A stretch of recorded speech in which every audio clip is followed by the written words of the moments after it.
প্রতিকূল আবহাওয়ার ভোগান্তির মধ্য দিয়ে শুরু হলো এইচএসসি ও সমমানের পরীক্ষা। প্রথম দিনেই জলাবদ্ধতার কারণে কোনো কেন্দ্রের পরীক্ষা শুরু হতে দেরি হলে সেই কেন্দ্রের সময় সমন্বয় করার কথা জানায় শিক্ষা বোর্ড।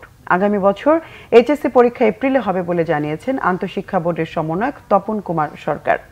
এবার 8টি সাধারণ শিক্ষা বোর্ড, কারিগরি শিক্ষা বোর্ড ও মাদ্রাসা শিক্ষা বোর্ডের অধীনে দেশের 60 জেলায় একযোগে পরীক্ষা অনুষ্ঠিত হচ্ছে। শুধু সিলেট বিভাগের 4 জেলায় বন্যা পরিস্থিতির কারণে 8 জুলাই পর্যন্ত পরীক্ষা স্থগিত থাকবে।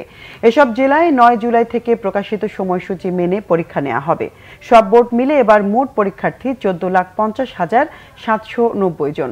এর মধ্যে ছাত্র সংখ্যা 7,50,218 জন এবং ছাত্রী সংখ্যা 7,05,009 জন। গত বছরের তুলনায় এবছরে মোট পরীক্ষার্থীর সংখ্যা বেড়েছে 91,448 জন। এবার মোট কেন্দ্র 2,725টি এবং মোট শিক্ষা প্রতিষ্ঠান 9,463টি। গত বছরের তুলনায় শিক্ষা প্রতিষ্ঠান বেড়েছে 294টি এবং কেন্দ্র বেড়েছে 67টি। এদিকে প্রথম দিনের পরীক্ষার প্রশ্ন সহজ হওয়ায় খুশি শিক্ষার্থীরা। আর একটু সময় পেলে ভালো হতো। এখন নটরডেমে যেহেতু পড়েছে, ওদের তো কুইজ সিস্টেমটা ভালো, সেই হিসাবে একটু আশা করতে পারি যে মোটামুটি আলহামদুলিল্লাহ ভালো।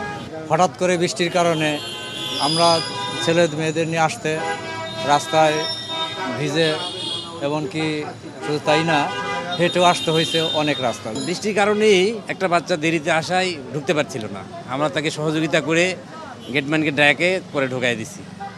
5 মিনিট পরে বাচ্চাটা ঢুকতে পেরেছে আর কি। কেন্দ্রে ঢোকার আগে একটু মনে ভয় ছিল প্রশ্ন কেমন হবে, কিন্তু ঢোকার পরে আসলে প্রশ্ন একটু ইজি ছিল আমাদের জন্য। কেমন দিবে না দিবে, এখন হল থেকে বের হলো বললো ভালো হয়েছে, এখন একটু শান্তি লাগতেছে যে না, ছেলে পরীক্ষা ভালো দিয়েছে। কয়েকটা সৃজনশীল প্রশ্ন আগের বছর থেকে কমন এসেছে, আর এমসিকিউগুলো মোটামুটি সহজই ছিল।